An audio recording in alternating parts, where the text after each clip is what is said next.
at the Minard Agriculture Show. We have the goat demonstration model.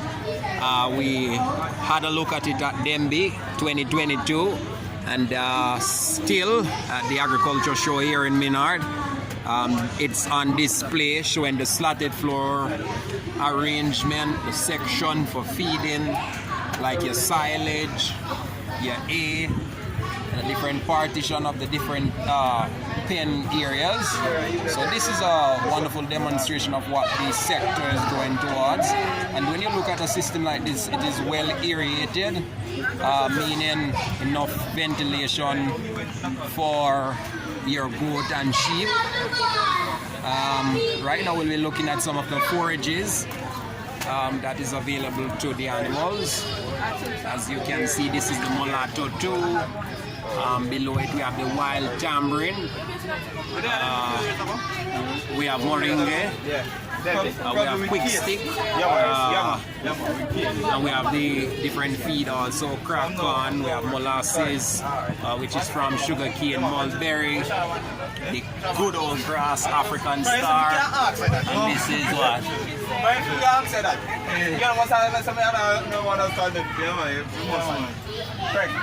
Some different equipments. We're looking at some different equipments that we use in the goat and sheep farming.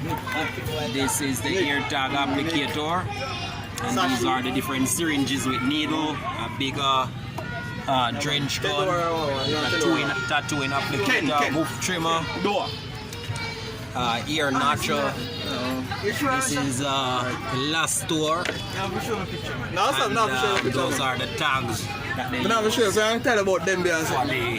for the goat. Alright, Gungo, you're in a zero grazing system. Yes. This man is from Cardi. He can tell you about something called vermicompost, whereas you have a lot of goat manure. Could you tell us a little bit about vermicompost? As a goat farmer, how important is this? Vermicompost, first and foremost, is a waste management practice which can be conducted in your operation if you're raising small ruminant sheep and goat. So ideally, this is a system where you would collect your manure from your pens, let them solarize for about a day or two, get some ventilation, and then now you would put them in your constructed area designated for your vermicompost. Then and there, you would add your worms. The worms will break down the manure depending on your management skill around 3 weeks. That is what the science say on a commercial level, but on a local level, sometimes it takes as long as 2 months to 3 months to break down. So right, so you add your worms, you ensure that your moisture content is properly adjusted. You know, you ensure that you do your turning, your routine turning, so that the worms can be evenly distributed in your vermicompost bin. And it's basically that a simple process. You know, it's a very clean process.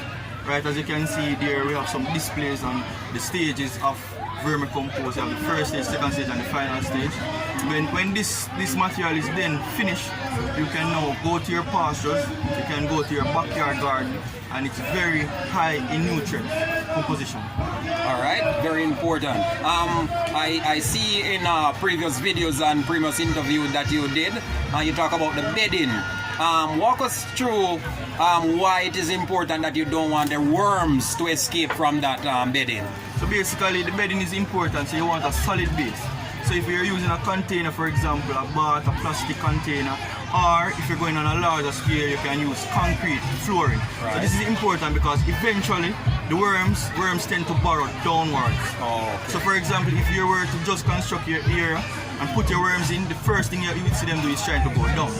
So you don't want them to escape, because them escaping into the ground wouldn't be beneficial to you or your production. So is it a different type of worm? Yes, it's different from the earthworm. They are known as the California red wrigglers, or the red wrigglers.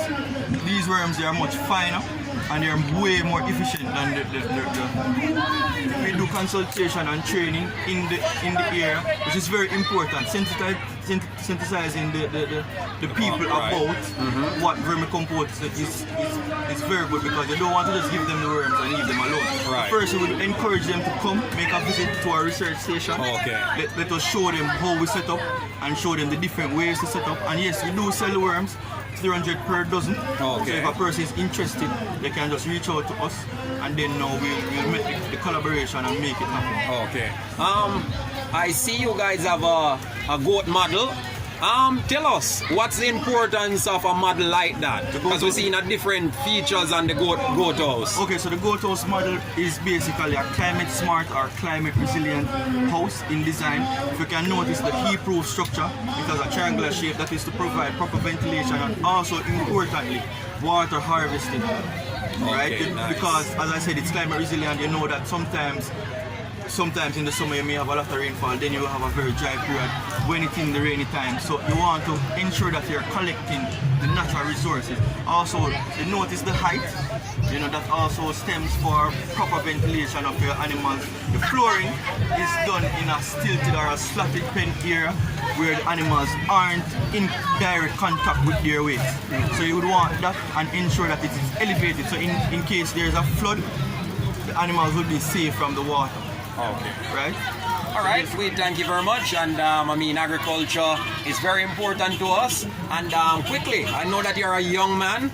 How could you encourage more younger people to get involved in agriculture? Would you recommend them to get involved in agriculture? Well, definitely it's a growing industry, and it's an industry where the youths can be prolific, right? I would firstly say that all the youths try to get engaged with their 4-H clubs in their high schools, and also try to get reach out to the RADA offices in your parishes. You know, try to be focused more. Right. Start your own little things. Start to plant 1 and 2 crops. Do your research. Take your data. You know, try to invest more in the art of agriculture because it's a growing industry and it's an industry where youths are now being the forefront of agriculture. You know, try to reach out to places like Ebony Park, Nakalva, you know, the Case. So that's the way. You know, start from 4 years. These guys are young, they are very enthusiastic about agriculture, and if we have this passion, then agriculture can be to the next level as we grow smart and eat smart, of course. This is from the Cardi at the Minard Agriculture Show 2022. Bye-bye.